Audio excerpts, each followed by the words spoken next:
திவ்ய வாசகனாகிய யோவானுக்கு வெளிப்படுத்தின விசேஷம். 1ஆம் அதிகாரம்.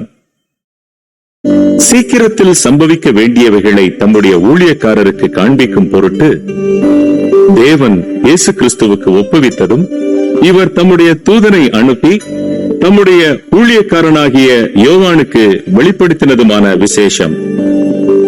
இவன் தேவனுடைய வசனத்தை குறித்தும் இயேசு கிறிஸ்துவை பற்றிய சாட்சியை குறித்தும் தான் கண்ட யாவற்றையும் சாட்சியாக அறிவித்திருக்கிறான். இந்த தீர்க்க தரிசன வசனங்களை வாசிக்கிறவனும் கேட்கிறவர்களும் இதில் எழுதியிருக்கிறவைகளை கைக்கொள்ளுகிறவர்களும் பாக்கியவான்கள். காலம் சமீபமாயிருக்கிறது. யோவான் ஆசியாவில் உள்ள 7 சபைகளுக்கும் எழுதுகிறதாவது: இருக்கிறவரும் இருந்தவரும் வருகிறவருமானவராலும் அவருடைய சிங்காசனத்திற்கு முன்பாக இருக்கிற 7 ஆவிகளாலும் உண்மையுள்ள சாட்சியும் மரித்தோரில் இருந்து முதற் பிறந்தவரும் பூமியின் ராஜாக்களுக்கு அதிபதியுமாகிய இயேசு கிறிஸ்துவினாலும் உங்களுக்கு கிருபையும் சமாதானமும் உண்டாவதாக. நம்மிடத்தில் அன்பு கூர்ந்து தமது இரத்தத்தினாலே நம்முடைய பாவங்களற நம்மை கழுவி நம்முடைய பிதாவாகிய தேவனுக்கு முன்பாக நம்மை ராஜாக்களும் ஆசாரியர்களும் ஆக்கின அவருக்கு மகிமையும் வல்லமையும் என்றென்றைக்கும் உண்டாயிருப்பதாக. ஆமென். இதோ மேகங்களுடனே வருகிறார். கண்கள் யாவும் அவரை காணும். அவரை குத்தினவர்களும் அவரை காண்பார்கள்.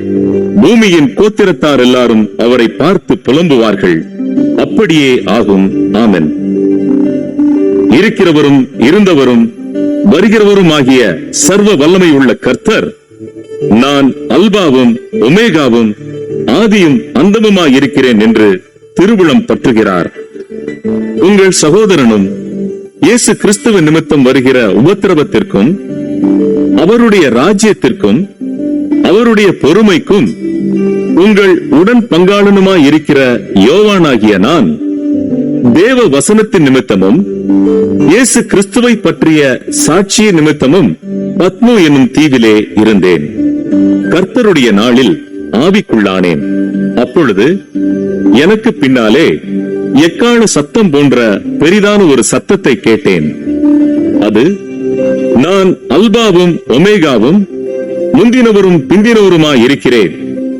நீ காண்கிறதை ஒரு புஸ்தகத்தில் எழுதி ஆசியாவில் இருக்கிற எபேசு, சிமிர்னா, பெர்கமு, தியத்தீரா, சர்தை, பிலதெல்பியா, லவோதிக்கேயா என்னும் பட்டணங்களில் உள்ள 7 சபைகளுக்கும் அனுப்பு என்று விளம்பினது. அப்பொழுது என்னுடனே பேசின சத்தத்தை பார்க்க திரும்பினேன். திரும்பின போது 7 பொன் குத்து விளக்குகளையும் அந்த 7 குத்து விளக்குகளின் மத்தியிலே நிலையங்கி தரித்து மார்பருகே பொற்கச்சை கட்டியிருந்த மனுஷகுமாரனுக்கு ஒப்பானவரையும் கண்டேன். அவருடைய சிரசும் மயிரும் வெண்பஞ்சை போலவும் உறைந்த மழையைப் போலவும் வெண்மையாயிருந்தது. அவருடைய கண்கள் அக்கினி ஜுவாலையைப் போலிருந்தது. அவருடைய பாதங்கள் உலைக்களத்தில் காய்ந்த பிரகாசமான வெண்கலம் போலிருந்தது. அவருடைய சத்தம் பெருவெள்ளத்து இரைச்சலை போலிருந்தது. தமது வலது கரத்திலே 7 நட்சத்திரங்களை ஏந்திக் கொண்டிருந்தார். அவர் வாயிலிருந்து இருபுறமும் கருக்குள்ள பட்டயம் புறப்பட்டது. அவருடைய முகம் வல்லமையாய் பிரகாசிக்கிற சூரியனை போலிருந்தது. நான் அவரை கண்டபோது செத்தவனைப் போல அவருடைய பாதத்தில் விழுந்தேன்.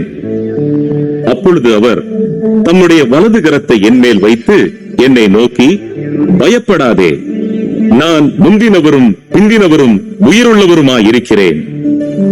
மரித்தேன், ஆனாலும் இதோ சதா காலங்களிலும் உயிரோடு இருக்கிறேன். ஆமென். நான் மரணத்திற்கும் பாதாளத்திற்கும் உரிய திறவுகோல்களை உடையவராயிருக்கிறேன்.